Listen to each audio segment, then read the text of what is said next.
Well, greetings. Welcome to another edition of Calf Chat. I'm Noah Litherland with Vita. As the seasons change, sometimes our philosophies change, but sometimes things stay the same.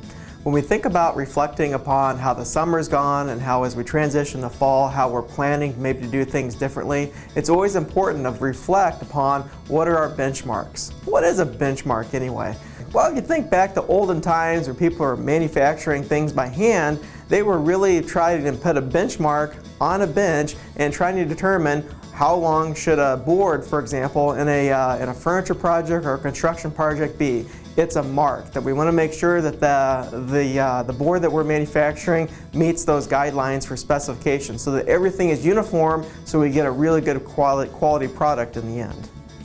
So when we think about making calves, we're thinking about making sure every one of them measures up to that benchmark. So let's think about 3 really high impact benchmarks that we can use, really kind of evaluate our program, see if there's opportunities for success. The first benchmark that I always use when I look at and evaluate calf programs is the total proteins. Huge factor. It is influenced by not only the maternity, the colostrum program, and all the factors that go into feeding those calves.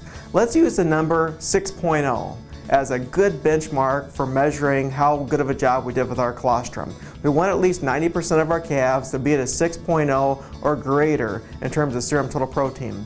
We've learned so much about how impactful colostrum is in those calves. We're really filling up that calf's savings account in terms of the amount of IgG that she's retaining that she can go ahead and use mom's IgG to protect herself in the next 14 days or so, really take a lot of the drama out of a calf feeding program and really reduce some of the morbidity and mortality that we see if we're really challenged with a high pathogen load.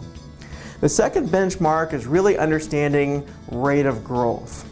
Sometimes people would say, well, let's make sure we double our calf birth body weight by 60 days or so of age. There's an important word that's missing there. At least, a minimum of doubling birth body weight by at least 60 days. Another number you might consider is tripling birth body weight by 90 days of age. And the 90 days would include both the nursery, the transition, and the beginning of the grower phase. And so it gives you a little bit of a broader view of how the whole nursery, transition, and grower phase kind of fit together there. So maybe tripling birth body weight by 90 days of age. And so that gives you an average daily gain through that time period of roughly about 1.8 pounds per day. So a very attainable goal for so many of our Holstein type-based programs.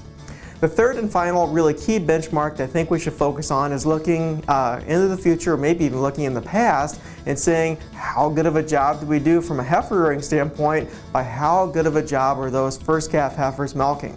We like to look at peak milk. How high are we peaking? How early are we peaking? Are we maintaining those peaks in early lactation and really holding production there? We like to see our heifers, from a benchmark standpoint, hit about 80% or even greater of our mature cow peak milk production. That's a big number. If we're falling below that, there's maybe some opportunities for continued improvement. Oftentimes, 2 big factors will really govern that benchmark number. One, are our heifers big enough to be able to eat enough TMR in order to milk? The second thing is, did they transition successfully, or were they struggling perhaps their whole life, and then that really kind of hit a crescendo there in terms of some of the challenges there in the transition period.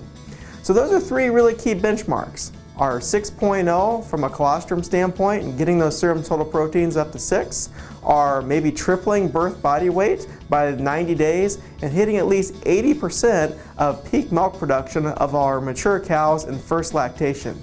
Then reflecting upon these benchmark numbers, see how we did, find ways to always try to get better.